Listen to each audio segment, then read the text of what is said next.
What's up, class? My name is Zach, and today I'm going to be demonstrating to you the biomechanics of throwing a football. So to start, we're going to go with the setup. So the setup, you want your feet shoulder width apart, your knees slightly bent. This is for power purposes. You want your fingers, your ring finger, and your pinky finger on the lace. You want your fingers kind of spread comfortably on the ball. Also, you want your non-throwing shoulder, the opposite side foot, you want that facing your target. Same thing with the shoulder. So if I'm throwing this way, my left shoulder, and my left leg are going to be out in front.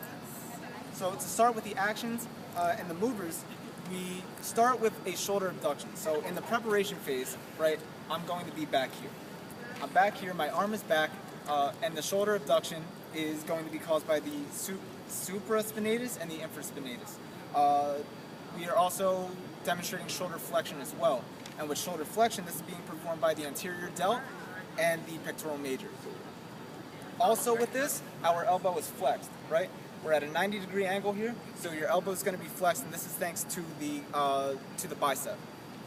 We are also demonstrating wrist extension because our wrist is back here. So with wrist extension, this is because of the carpi radialis, and on top of this, because your wrist is back here, there's also going to be a radial deviation, also because of the flexor carpi radialis.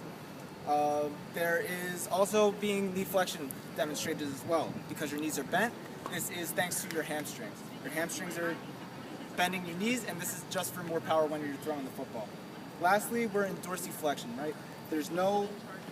Your toes are not being put pressure on, and when your feet are flat on the ground, there's really no plantar flexion going on. So with dorsiflexion, this is because of your tibialis anterior, right? So this is everything in your preparation phase. So now we're going to the execution. In the execution, we're bringing the ball right to your head, right to your ear. When we start here, your elbow's here. Now we're rotating our elbow to the target. Your hand is kind of waving. And regarding the execution phase, right, your shoulder is still abducted, your elbow is still flexed, and your shoulder as well is still flexed. The difference is here, there's wrist flexion now. So the wrist flexion is due to both the carpi radialis and the ulnaris. And now here, instead of back here where there was a radial deviation, now there's going to be an ulnar deviation. And this is thanks to the flexor carpi ulnaris. Lastly, or second to last, we're still in knee flexion, right, with the hamstrings, and then we slightly move from dorsiflexion in the back leg to a little bit of plantar flexion. And that is just so this is basically us moving our power from the back leg to the front leg. So, right, we're here, and now your leg is you're putting more pressures on your toes now when you go to the execution phase. So the last phase is the follow-through phase. So I'll demonstrate the follow-through phase real quick, right? So we're here, we come to the execution, and then you're gonna let your fingers roll off the ball. So you step back, small step, and throw. So when we follow through, your hand is now going to be, your arm rather, is now going to be on the opposite side hip and down. When you release the ball, you flick your wrist towards your target, and you keep moving your shoulder to the opposite side hip. And when this happens, we move from doing shoulder abduction to shoulder adduction. And this, real quick, this is thanks to the serratus anterior and the pectoral minor. Because we are also moving our arm to the opposite side wrist, this is shoulder internal rotation, and this is thanks to the pec major, the latissimus dorsi, and the anterior delt. When we release the ball, notice how our elbow is now at a flat 180-degree angle, meaning that our arm is straight. We are now performing elbow extension, and this is thanks to the tricep.